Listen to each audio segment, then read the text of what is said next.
Whiskey for the Ages is not sponsored or endorsed for any product or program mentioned in this show and receive no remuneration from their creators.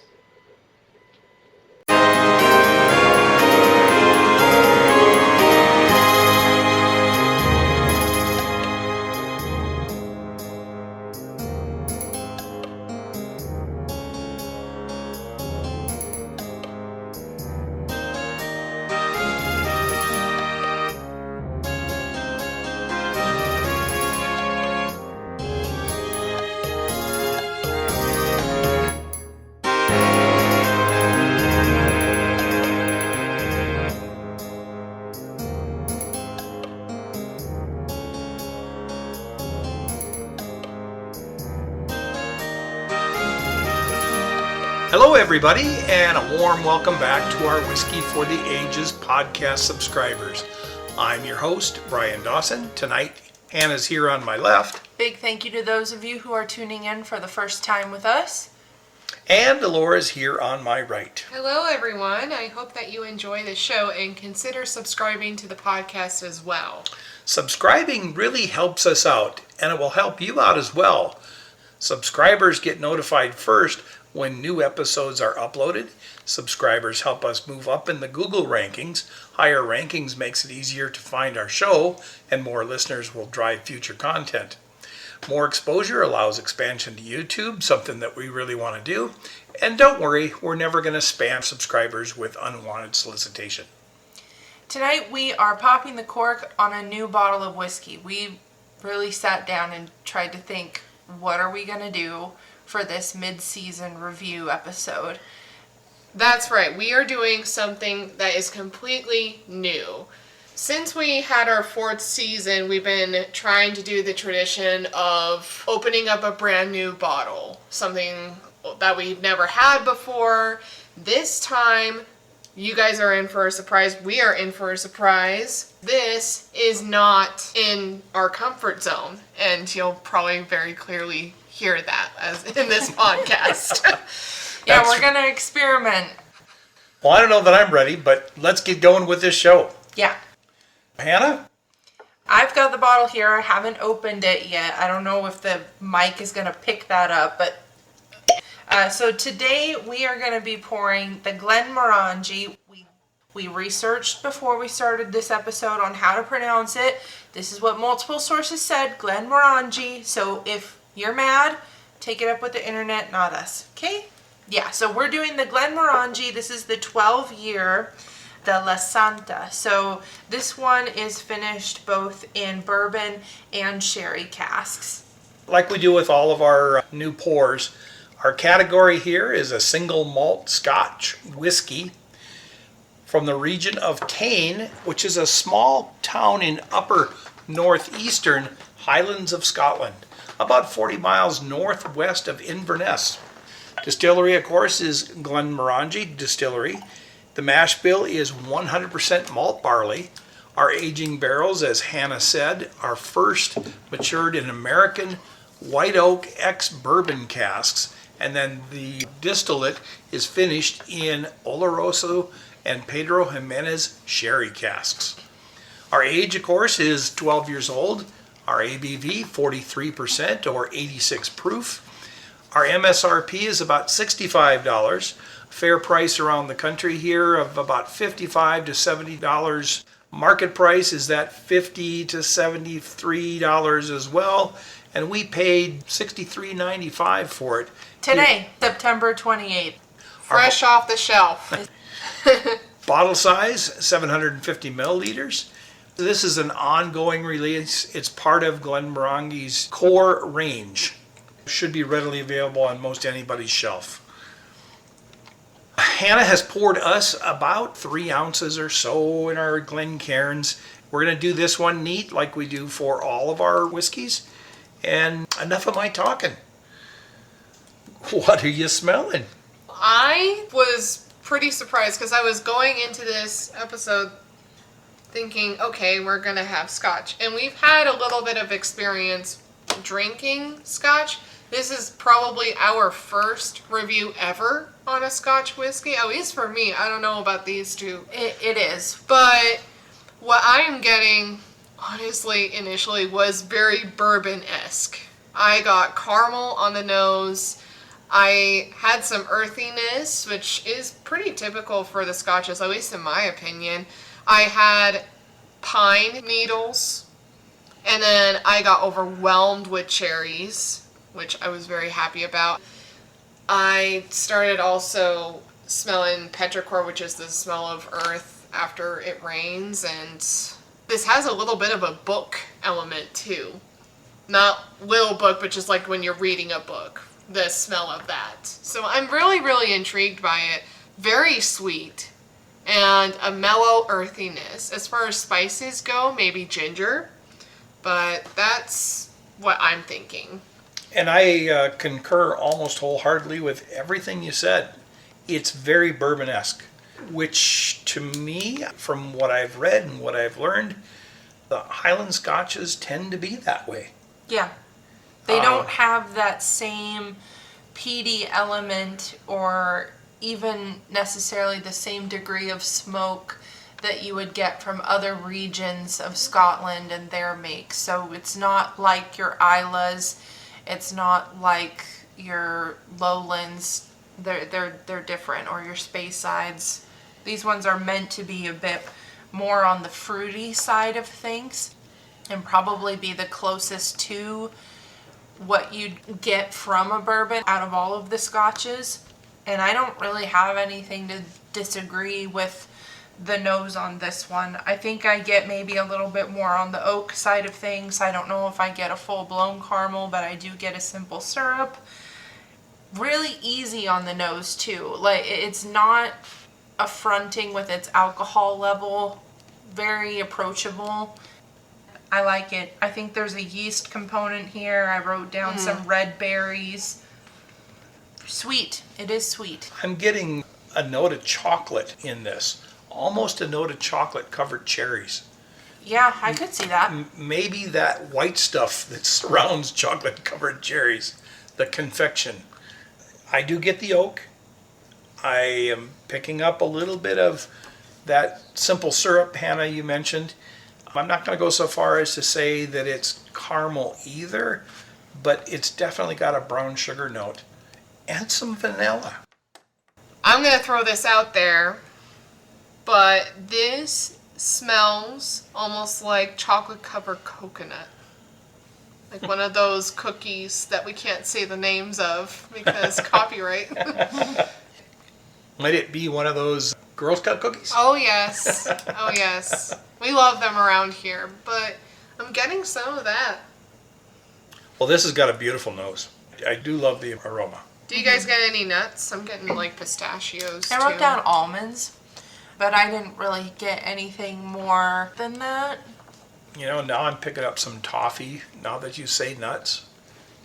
I don't know that there is a specific nut here. Maybe leaning towards the lighter nuts. Pecan side of things. Cashews, maybe?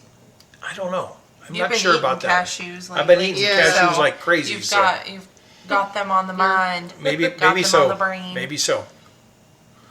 Still smelling. This just smells heavenly. As Laura alluded to, and I do want to touch on it a little bit here, this isn't the first time any of us have had Scotch before. We are familiar with the variety of Scotch. And when I say that, I don't mean we've had the full-fledged variety, but we know the regions that are out there. We know the characteristics of those regions. In fact, actually, just last season in the archaeology episode, we had a Scotch during that one. We had the Glenlivet Founders Reserve. I keep that one on hand at all times. So while we haven't done a full-fledged proper review of Scotch on our podcast or in our blogs, we do have experience with Scotch. We're not coming into this totally new to this type of whiskey. Pretty new, but not totally new. Yeah. I remember my first experience with Scotch. I think I was the first person in this family to try Scotch. Like, we were wanting to branch out. This was a few years ago.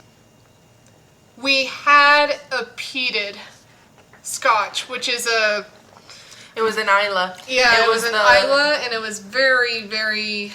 We had Lagavulin. It was the Offerman.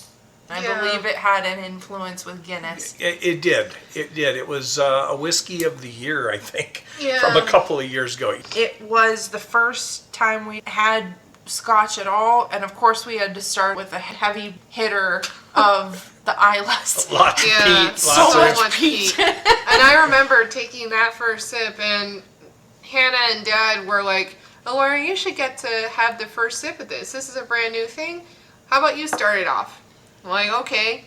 So then I take a sip of it, and I'm like, this is not what I'm thinking it was going to be, because all I could taste was that peat, that dirt, and I was like, I really want to like this, because Scotch is such an esteemed whiskey. I want to see the world with it, and one thing I tried to do was we had coffee ice cream with chocolate chips in it, and I was thinking, oh, that'll go great. That'll help me like see if I can get maybe the bitters of both things pairing well with the other. It did not work, and I really, really tried to give it my all, and I ended up just giving it to Dad. That time we were not ready. No, we were not weren't ready. But We've experimented since then. since those first days, I've grown to like it. And you even really like the Lagavulin too. Yes. By the end of that bottle. Yeah. Yes. You were the one who drank that bottle probably by yourself. And we've had Corryvreckan, and I like it. I will say that I'm kind of partial to Brook Lottie, Classic Lottie, and also Isla Barley. That one's a good one. I like both of those quite And a lot. of course, Hannah mentioned the Glenlivet. Which But let's I get keep back to all- this yeah. one. Our Glenmorangie 12yr Lasanta on the palate. It doesn't quite follow what I smelled on the nose, but it's warming. It's got some character here. Fruit, not quite as pronounced, but it's still there. Sweet, yes.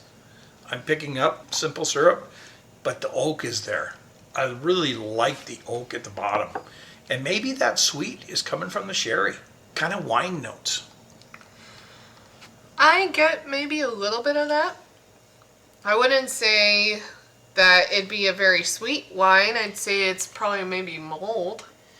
What? Mold? Oh, mold. Like, not mold, like blue cheese mold, but No. like mold wine. But no, like mulled wine, warm spices.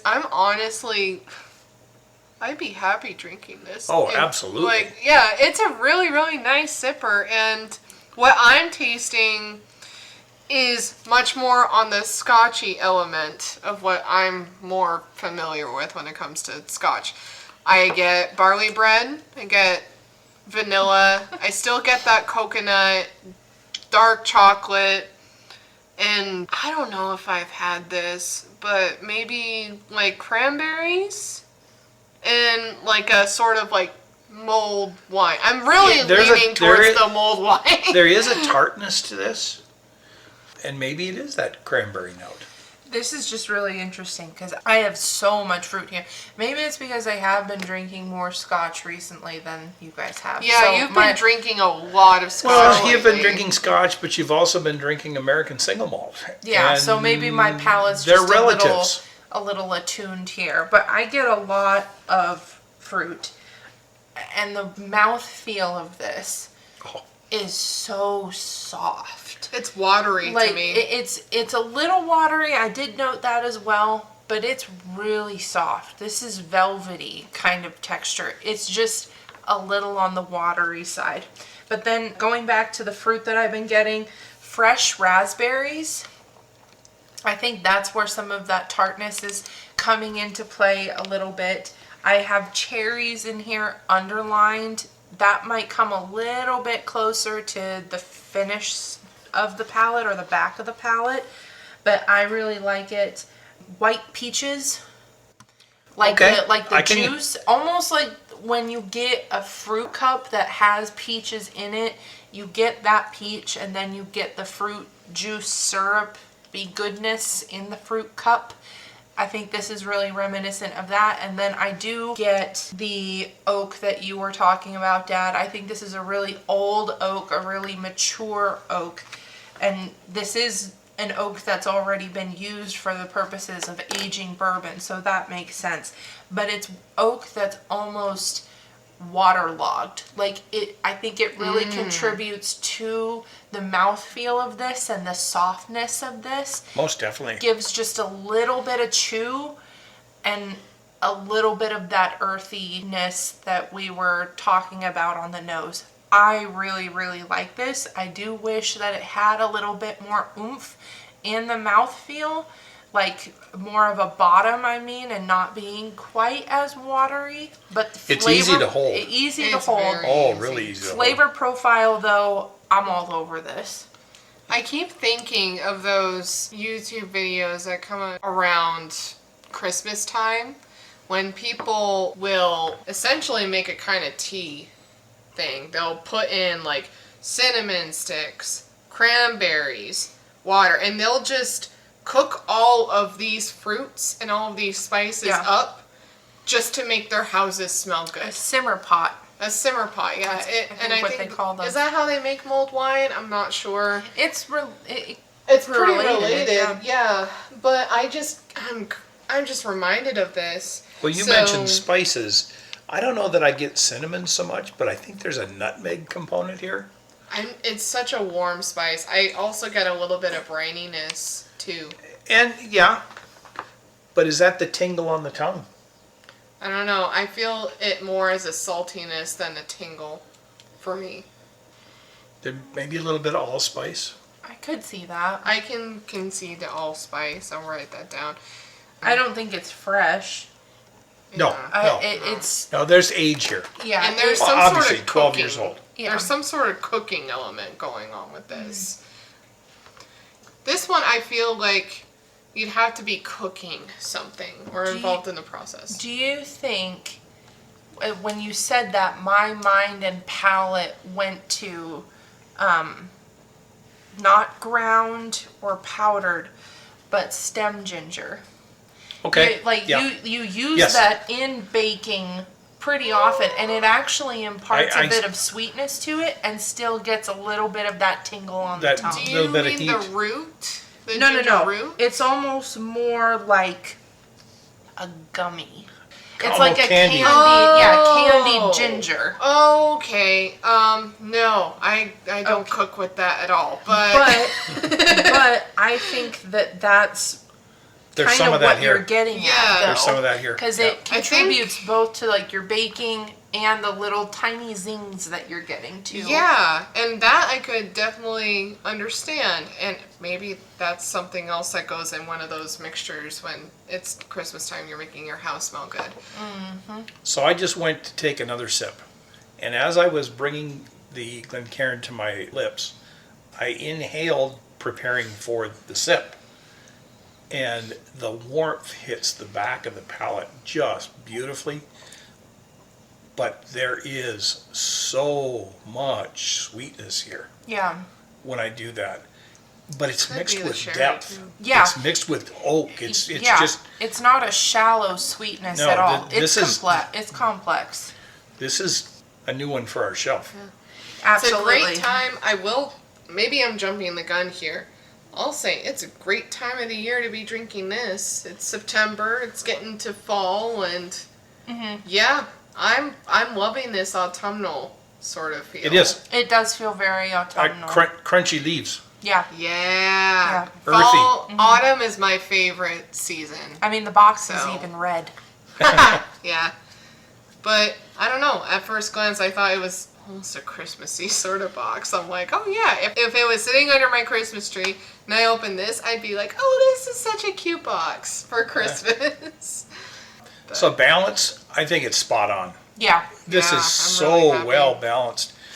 From the nose to the palate. I'd mentioned earlier that the palate didn't really follow the nose for me, but the more I get into it, the more complex the palate, which really makes the nose just be so much more. Body, you guys are saying it's watery. I don't know. In the glass, long, thin legs. They're standing up. They hold there for a while. They don't break very much.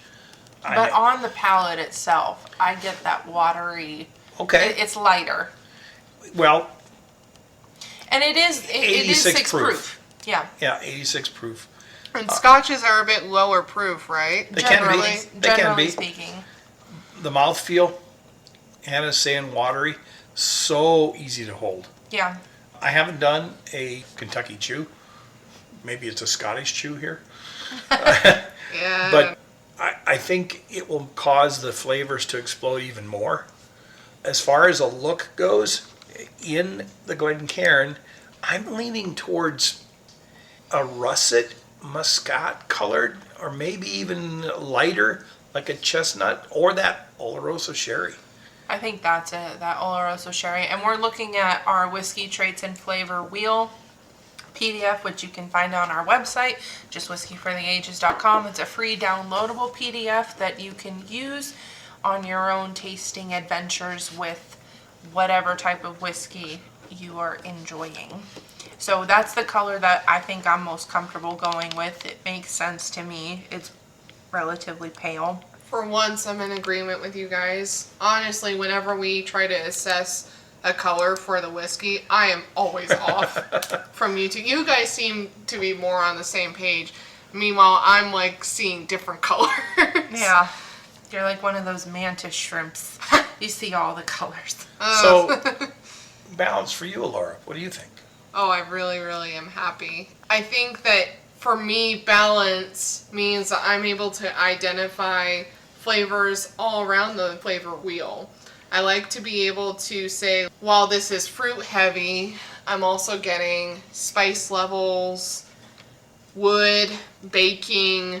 I like being able to essentially go on a scavenger hunt when it comes to flavors. And the same thing goes for like the nose. I like to be able to almost go about it like I'm picking berries, like, ooh, that one, ooh, that one, ooh, that one.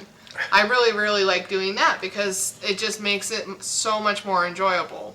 This one, I'm able to do that. I'm able to say, oh, well, this has spiciness. This tastes like bread. This tastes like chocolate. It's a really, really cool one. I just did a Kentucky Chew as well, and I was just overwhelmed with scotch. That was really, really great. So on my balance, I mean, I gotta agree with you guys. This is so perfectly balanced to me. I love my fruity sides in a whiskey. This one's right up my street, but I do really love that there are other components to this from other parts of the wheel that offer another side to it, and nothing's completely overshadowed, and other flavors from those other parts of the wheel aren't blocked out. That's what's important to me when I think about balance. Everything fits where it should. It's okay to have an overriding theme of your product, but you still have supporting players from other sides. I do still think that it's kind of on the watery side. That might be the only thing that's drawing me back a little bit from it, but I really like this. I also did do a Kentucky Chew or Scottish Swish. I don't know what they call them. I really liked it. It's effectively a fruit cup juice thing for me, and I'm very happy. I'm very happy. Well, one of you said picking berries. I too just did a swish. I get your white peaches, but I get your berries. Yeah, there's berries here too. And the berries are dark and they're fresh and they're bold and they're I don't want to say in your face, but you could almost go and say, okay, I picked that one, I picked that one, I picked that one, and they're all blended together. I mean, I said balanced, yeah. This might be one of the best balanced whiskeys I've ever had. Oh, wow. It's a big claim. I really can't disagree. I'm trying to think of other ones that come close on balance. At this proof, I don't think anything matches it. When you're hovering at the 90 proof or at the 86 proof in this case, it's really hard to achieve balance. It's hard to achieve any kind of complexity we've found, they know what they're doing. Yeah. We've got depth. We've got earthiness. We've got oak. We've got sweet. We've got spice. Baking. We've got berries. We've got A little bit of everything here. and nothing is overwhelming. No. But oh my gosh, wow. I too did the swish. It just pops. It just pops. There's just so much here. What do you guys think of the finish? Cherries come out. The cherries really The come out. fruits. The fruits. It finishes the way you want it to finish. Soft and warm. Yeah. The warming really comes in on the finish. It sits right there at the back of the palate, and you just feel that warmth growing a little bit more the further you get into the glass. It's very soothing. Oh, just what you want. And I wouldn't say that it's hot by any No, means. it's not hot. It is truly warm. Yeah. Yeah. Truly warm. Warm like a comfortable hug. Yeah. Yeah.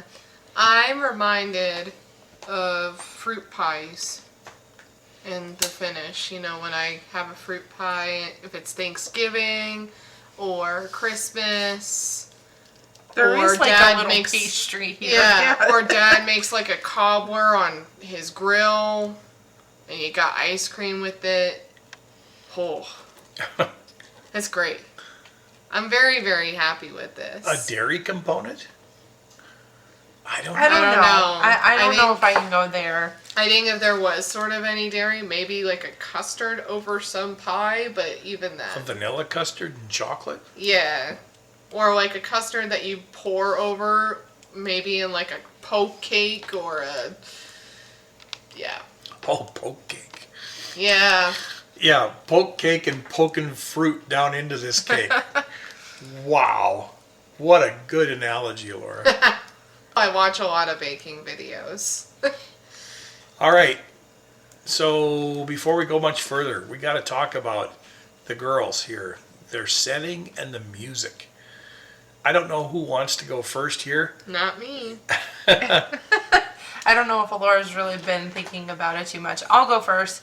We've kind of already alluded to it. I don't have any disagreements. I think this is very autumnal. It could even be contrived as Christmassy, but I think I'd place this most in the morning if you were to go to an orchard to pick apples, or if you're just going to a berry picking farm, whatever the case is. It's just a crisp morning outside. Have a little bit of this. You'll stay warm. It's easy to drink. Keep your bearings about you. Just amplify the experience a heck of a lot more with just this nice autumnal happy moment. Maybe even like going to a pumpkin patch and having this. You know, when you go to pumpkin patch, they always have a tent where you can get some apple cider or some hot chocolate or coffee, whatever. They should have a little bit of this just on the side. Have a little bit of this too. So I'm going to do a setting. Wow. Yeah, So this really is a new episode, guys. Yeah, I'm going to do a setting. My setting is I'm with my buddy. We're in the deer woods. It's raining, but not hard. The leaves are still crispy.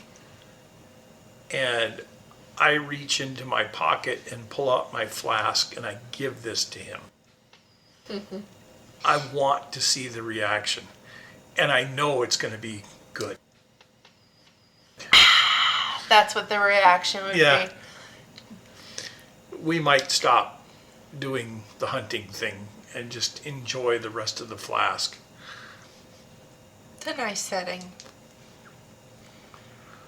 Laura, music. I think that this is a very comforting, warm, just a warm feeling inside of your chest. If you've read any of my reviews, I do a classical and a contemporary song. For classical, it's Dvorak's second movement from his New World Symphony. It opens up with a really, really beautiful woodwind solo from the English horn, and it's just somber, hopeful, and I think really inviting. It's a very woodwind heavy movement in my opinion, and it flows. It takes you on a journey. And then for my contemporary, I'm reminded of Coldplay. They've got a song called Sparks, and it's subtle, it's instrumental, acoustic guitar. It doesn't have a whole lot of lyrics. It's a sad song, but comforting.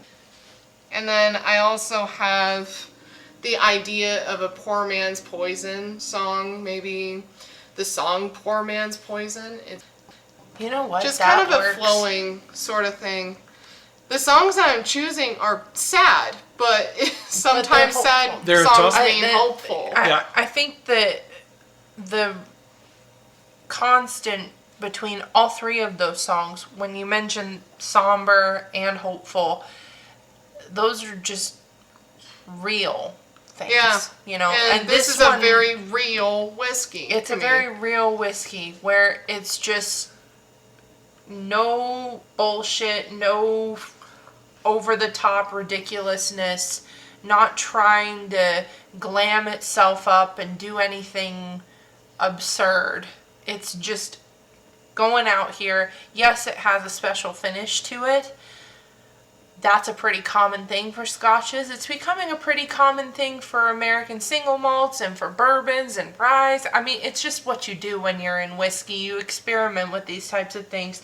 But by no means is this trying to put on a face that doesn't feel already authentic. This feels, as my tattoo artist would say, that it was always supposed to be there. That this finish was always supposed to be there. And it just heightens it and makes it more true to itself. I hope that no one confuses what I'm going to say. If I've had a really, really hard time at work or a really, really hard day and I just want something easy and comforting to go to, this is a whiskey I would probably turn to if I just wanted something slow, something to make the day stop for a little while. We've all said autumnal. Yeah. Yeah. And that's really what autumn is to me. I think it's a time where, you know, the leaves are changing and it's a very quick change in the seasons before all the leaves are down. But for that one part of the year where all of the trees are in different colors, I feel like for me that's when time stands still and it's calm. And Where for the earth gets to rest. Yeah. For the music you've chosen, it is sad. Leaves have died. Mm-hmm. They're giving their last. Yeah. They're doing the next thing. Yeah. Yeah. And they're preparing us for the next thing. When we say sad, it's really not. It's just the next thing. Yeah. I wafted philosophically there. I think we all I think did. we all did. We all did. You know, that's what whiskey does. That's what a good whiskey does. Yeah, it That's makes what, you it did become what it's supposed to do. philosophical, so. Before we go further, Hannah, I need you to pour me a little bit more. I gotta pour myself a little bit more. I mean,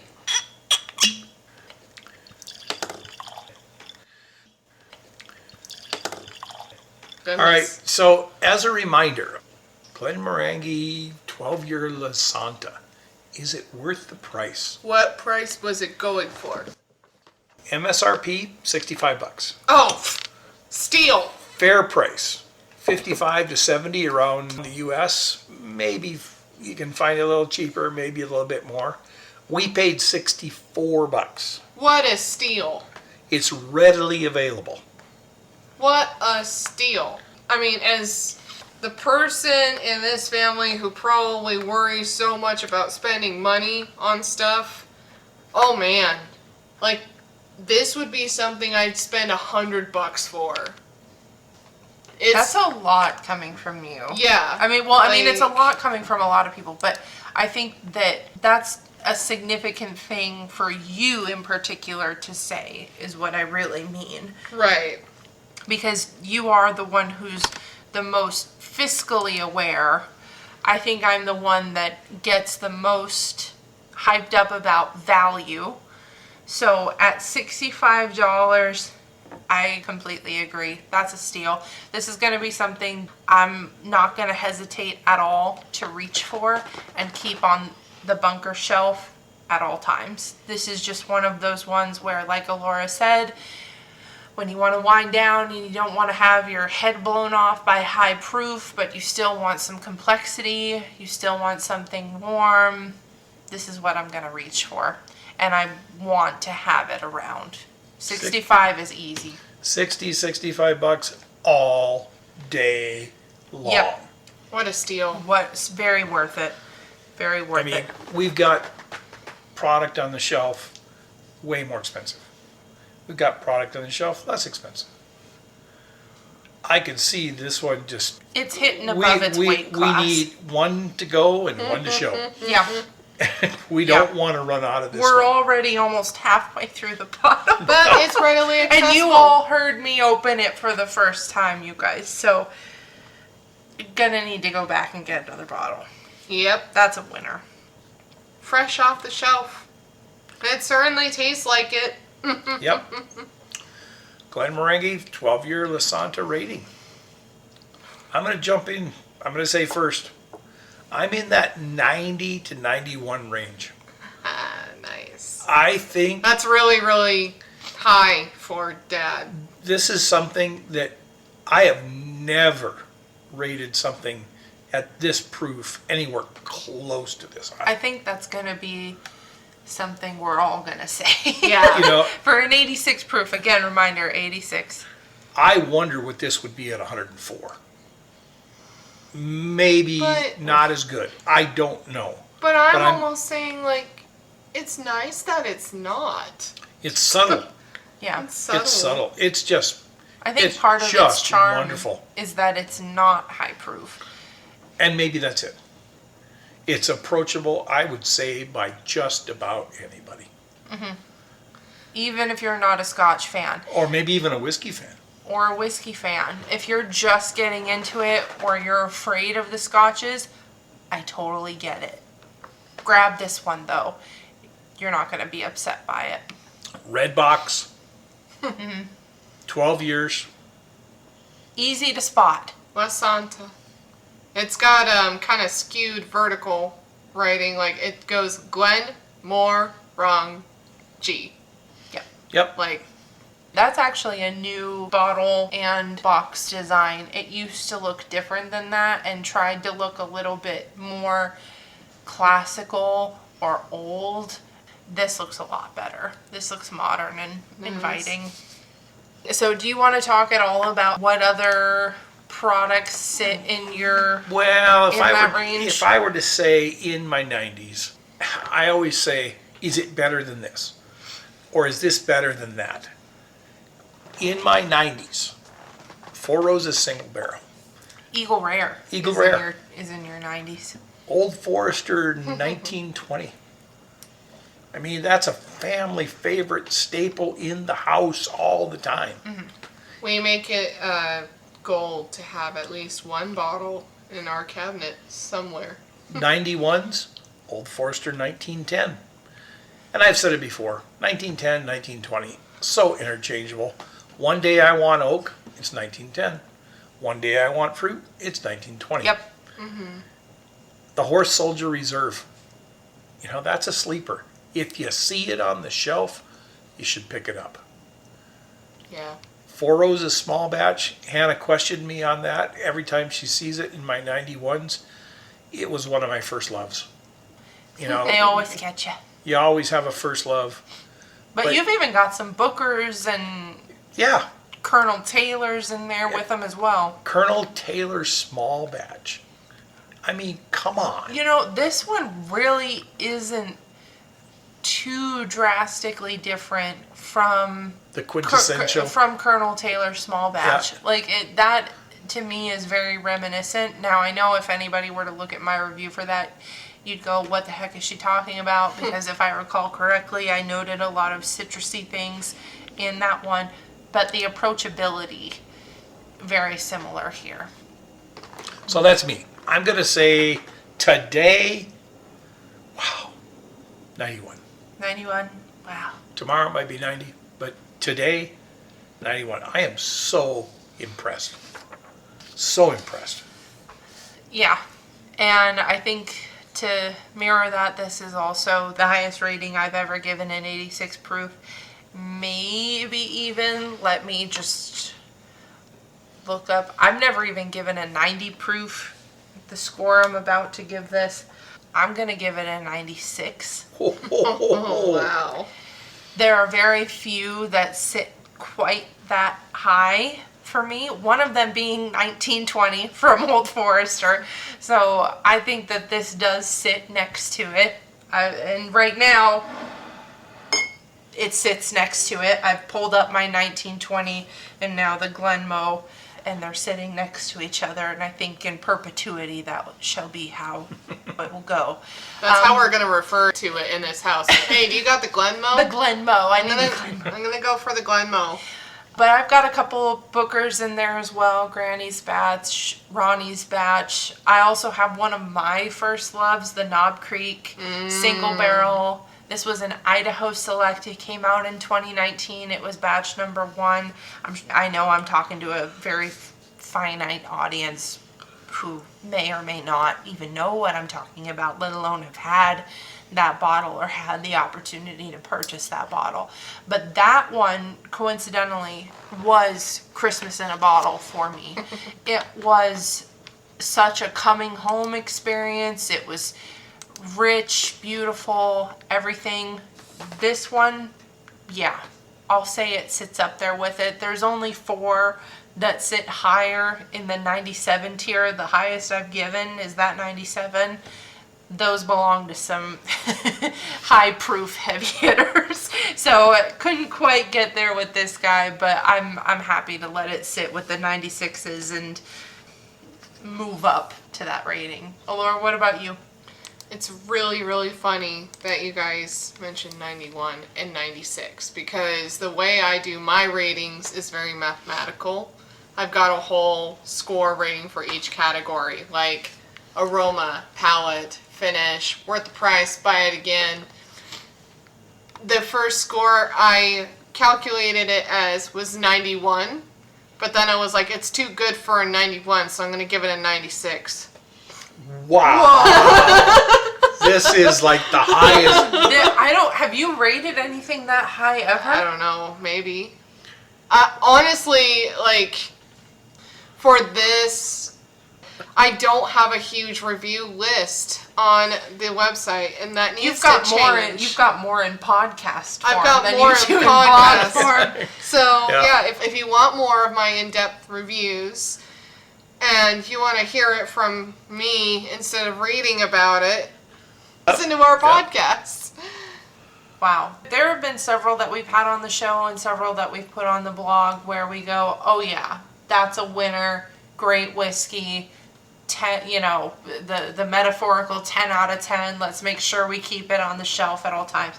I'm not sure there's been a whiskey though that's hit like this for all three of us. Yeah. Yep. Like where we're all going, really, this one I is wish insane. I could envision Alora having this again tomorrow, Oh, yeah. again on Tuesday. Laura, would you like more? Yes, please. Thank you so much. I would love more. Yeah. Say when. When? So, closing thoughts. I mean, we've wrapped this up pretty much already, but Yeah. any other closing thoughts on this one? Just Buy it. wow. Buy it. Buy it if Go you buy are it. new to Scotch. If you're a veteran to Scotch, just go for it. Go back and visit those old favorites, Yeah. ones you haven't had for a while. You I can feel be like this totally one- surprised on this. I feel like for this one, this is a brand new scotch that we are all having, but it could be an old friend. It could be. It could be. It's comfortable. Yeah. Yeah. It's just one of those friends where you can spend months away from, and then all of a sudden see each other, and then you're like, oh, hi, how are you doing? And then you just jump right in.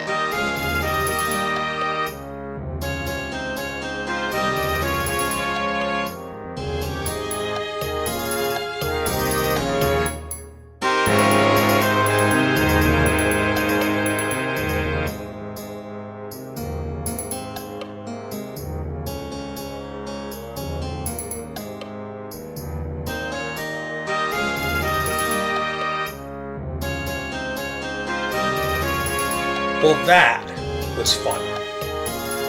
Incredibly fun. And what a great whiskey. I'm having some more. Hannah's already poured somewhere, right? Yep. We all have. So time for this fortnight in whiskey. We've got some whiskey news stories. This one's kind of close to our family. Penelope Bourbon announces a partnership with F Cancer. That's so cool. So everybody knows the ribbon. The ribbon of cancer, usually pink for breast cancer and purple for pancreatic cancer, and there's different colors. Well, if you take that ribbon and lay it on its side and kind of open it up a little bit, the ribbon kind of makes a K, A C and a K. a C and a K, and F Cancer. that's their logo. I love it. Penelope Bourbon is one of the fastest growing whiskey brands in the United States. We had some just a Couple one weeks or two back. episodes. Yeah. Yep, couple weeks back. It's featured. It's announced its partnership with F Cancer, a leading nonprofit which is changing the way people approach cancer through prevention, early detection, and support programs. Penelope is going to debut 2 limited edition whiskey blends with a shared mission to make a meaningful impact in the fight against cancer. Penelope Bourbon and retail partner Shared Pour intends to donate more than a combined $500,000 to support F Cancer. That's so amazing. It's happening during their live fundraising event this October, headlined by country musician William Beckman. I don't know William Beckman, I don't know him either. but it's something that I guess maybe we should find out.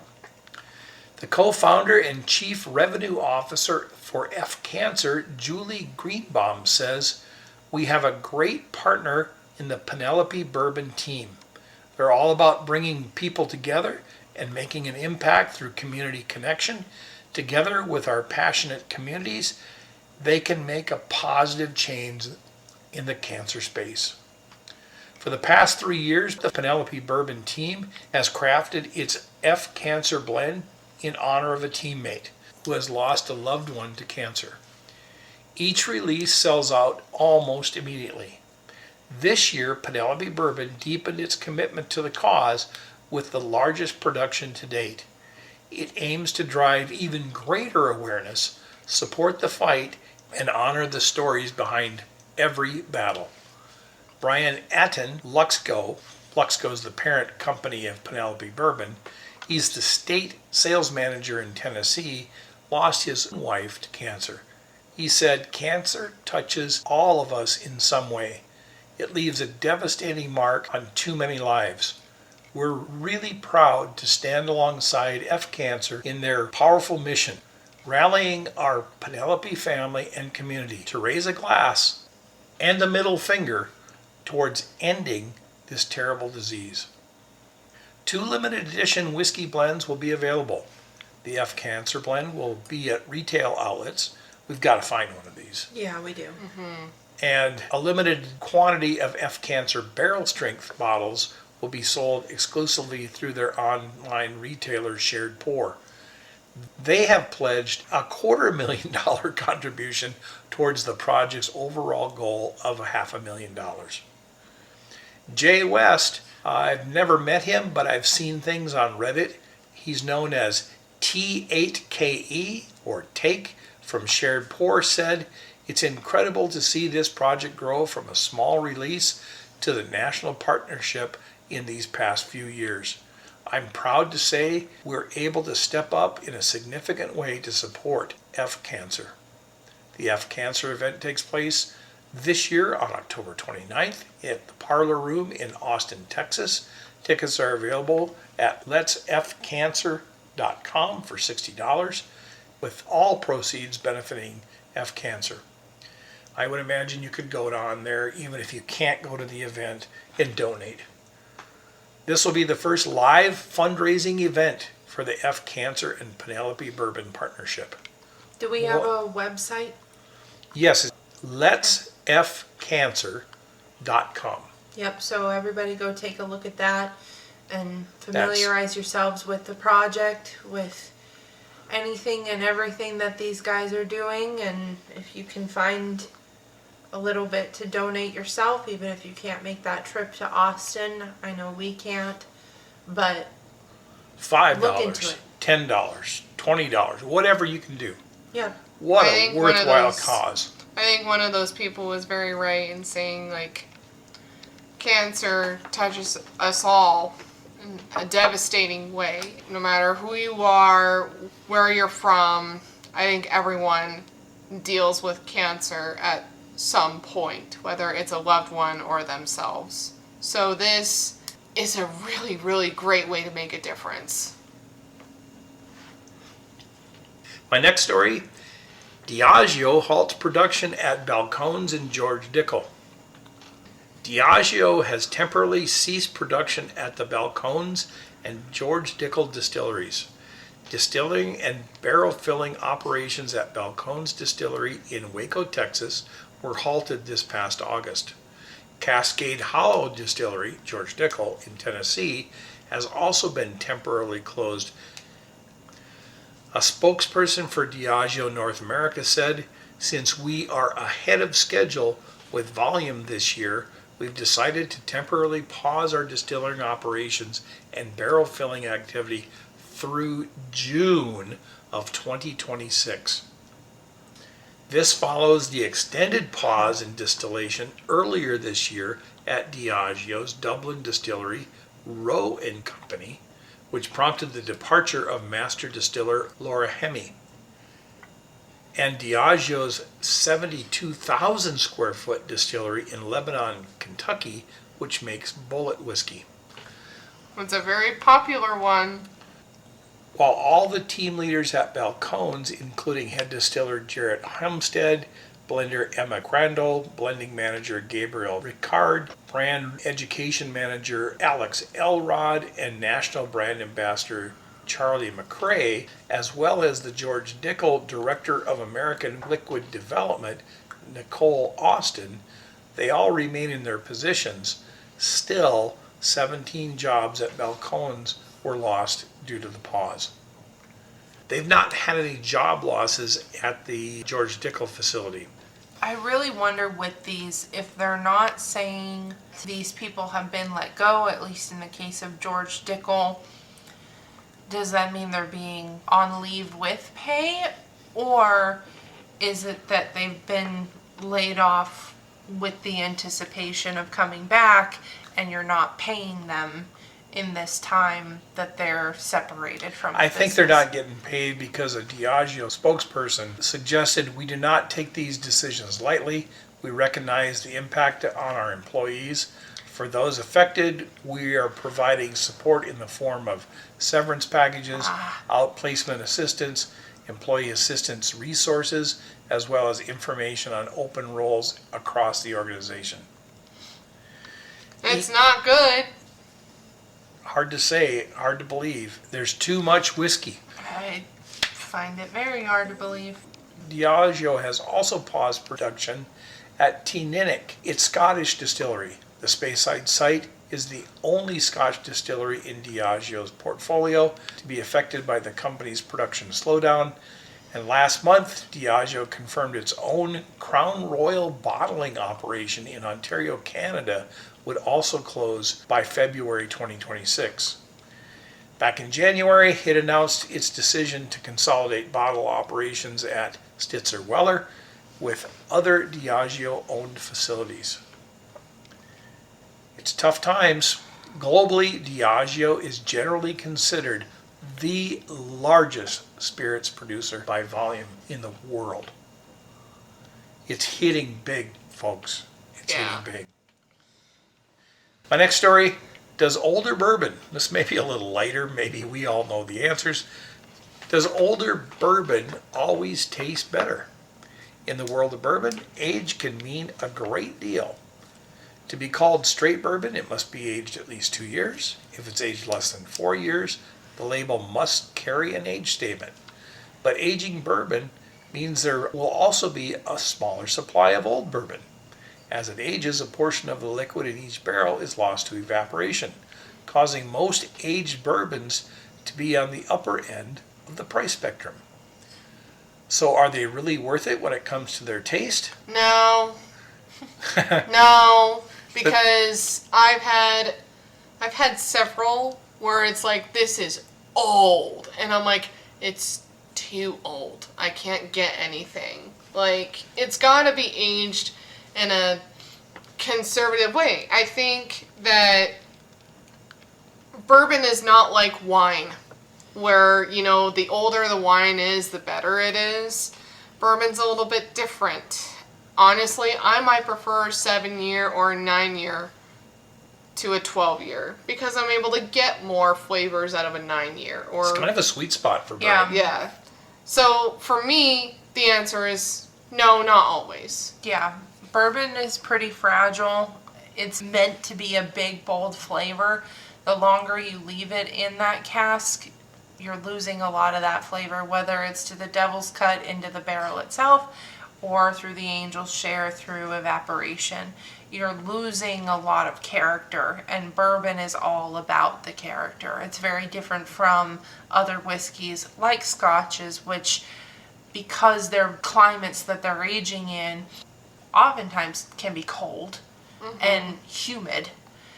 Without very much temperature fluctuation. Without very much temperature fluctuation. So this Glenmorangie at 12 years old is pretty young for a scotch, to be honest. There are some that can really get up there. We've had an Elijah Craig 18-year though, and that was a really, really huge letdown. It was disappointing. It was really disappointing. That said, we've also had a Heaven Hill 17 17-year-old that could be one of the best bourbons we've ever had. And we've had Sazerac 18, which was so good. So good. And his mouth is watering as we speak. I only had it in a restaurant, didn't have a whole bottle. It was good. Some very old bourbons lean towards dry and oaky. Of course, it's a personal thing. Some people like dry and oaky. Most people, though, prefer balance. A happy medium where age adds depth without overwhelming the spirit. Oaky flavor is a characteristic of aged bourbon. Charred oak barrels add depth. Sometimes a younger option fits the palate better. You can guess where I'm at. Yep. Ultimately, it's up to the drinker to know what they're looking for. So how does aging change bourbon?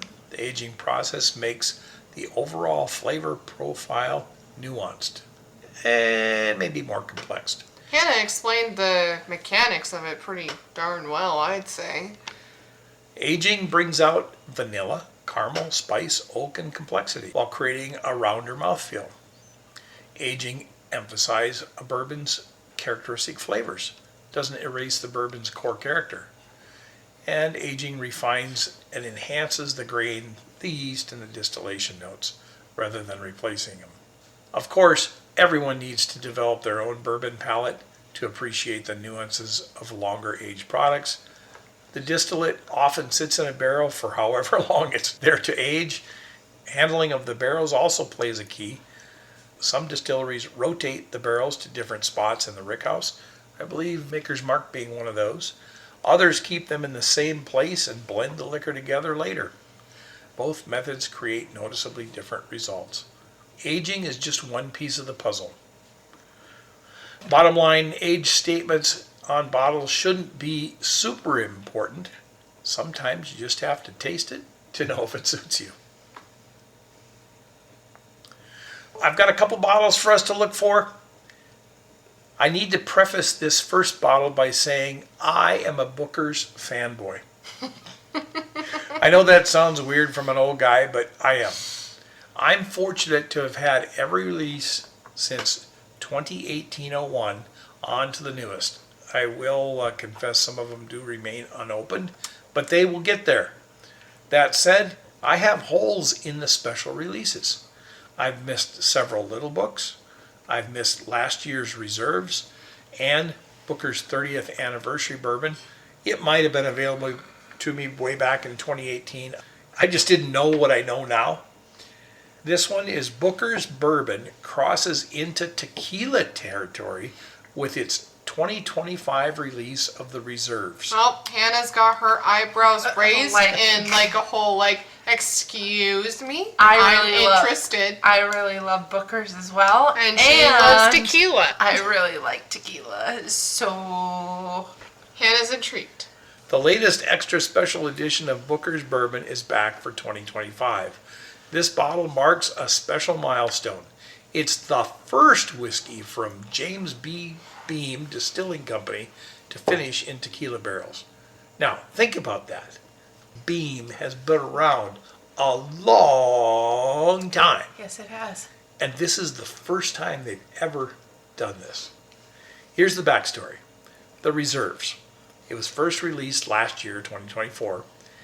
It's an annual, highly limited whiskey meant to complement the line's regular releases, usually 3 to 4 unique releases a year. The reserves was a special blend of 8 different bourbons, aged roughly between 8 and 14 years, making it significantly older than a typical Booker's batch, usually around 7 years, maybe a month or two more. This one was limited to about 20,000 bottles. It became one of the standout American whiskeys of 2024. The 2025 product started with a blend of extra old Booker's bourbon, the youngest liquid being 8 years, 10 months, and 11 days old.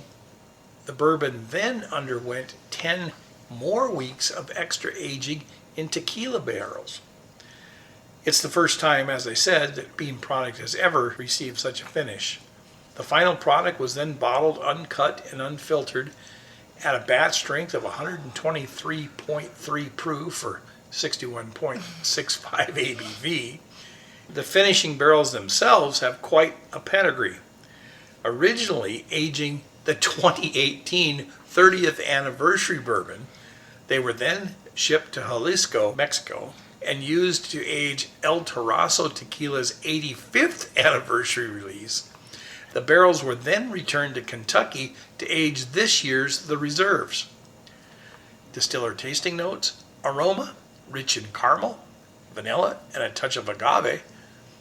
Palate, caramel, oak, and baking spices, and that finish comes back with the agave and black pepper.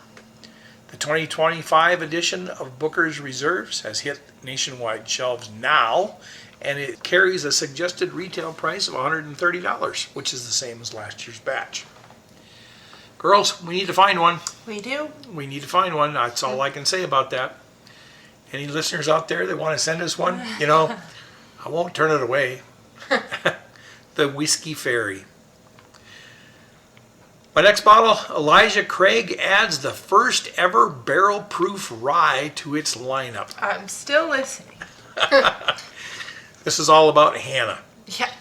Elijah Craig has announced the launch of its first ever barrel-proof straight rye whiskey. The inaugural batch is bottled at 108 proof for 54% ABV with a 12-year and 3-month age statement. That's old for a rye. Like its bourbon sibling, Elijah Craig Barrel Proof Rye will be released in January, May, and September every year, and the brand will continue to use the letters A, B, and C to designate which release it might be, as well as the series of 3 numbers, the first representing the release month, and the latter 2 indicating the year. This first batch is labeled Batch A, 925. Elijah Craig Barrel Proof Rye WftA925 distiller tasting notes on the nose, gingerbread, baking spices, and sweet molasses. Oh boy. Notes of I want stewed it. fruit and cinnamon, and on the finish, it's warm and spicy. Kind of similar to this then. It's said to drink bolder than its proof would suggest. Do we know its proof? 108. 108, okay. It's a rye. It's also going to be probably barreled at 125 proof and with a barrel char of number 3. So that's going to indicate, yeah, we're looking for some spice here. Nice. Like its sibling, the suggested retail price is $74.99, and it should be available now nationwide. So go out there and search for these 2 bottles. These are just a couple of the releases, and as always, to learn more about these and many more offerings, as well as other news stories, go to the Whiskey for the Ages episode archive page on our website, whiskeyfortheages.com, and there you'll find links to all of our episodes, their corresponding news pages, as well as citations for the reporting news sources. And I'll be sure to upload the links to Alora's songs for this Glenmorangie 12-year-old we just enjoyed. The Lasanta. That's our show. What a whiskey. Oh, I'm yeah. glad that we branched out and decided to not do a bourbon or rye or a wheated. I know the theme of this season has aligned with the wheated whiskeys or wheated bourbons. But this middle review, we can do whatever we want. We can do whatever we want. We're having fun. We're trying something way out there, way across the pond. But we're still going to have a lot of stuff that can be anticipated for this season and more things in the lines of the wheat. Next episode, we are going to have a distillery spotlight. That'll be from yours truly. I like doing those a whole lot. I still haven't decided which one I'm going to do yet, so that one should be... You'll know when I know, essentially. We could also shuffle the order a little bit. Yeah, maybe. Who knows? We've also got a great guest lined up. That should be a heck of a lot of fun. I'm also researching another archaeology episode. I have to go back to it. It's a fun time. Lots of new things about old things. And we'll have more whiskey history planned, a listener's pick. We'll put out some whiskeys from our bunker, some of our unicorns that you guys will get to pick for us to review for our final episode of this season. You guys can look forward to that once we get a little bit closer to there. We're a ways off. And we still have some tips and tricks that we'll continue to share with you guys through all of these episodes along the way. Absolutely. So please be sure to send your comments and subscribe to the show. We absolutely love hearing from you guys. If you have any new ideas on how we can branch out into new topics, please let us know. Remember, subscribers do get update notifications on new podcast episodes, which really, really helps us move up in rankings, and it could even help drive our future content, maybe branching out into YouTube. And so ends another episode.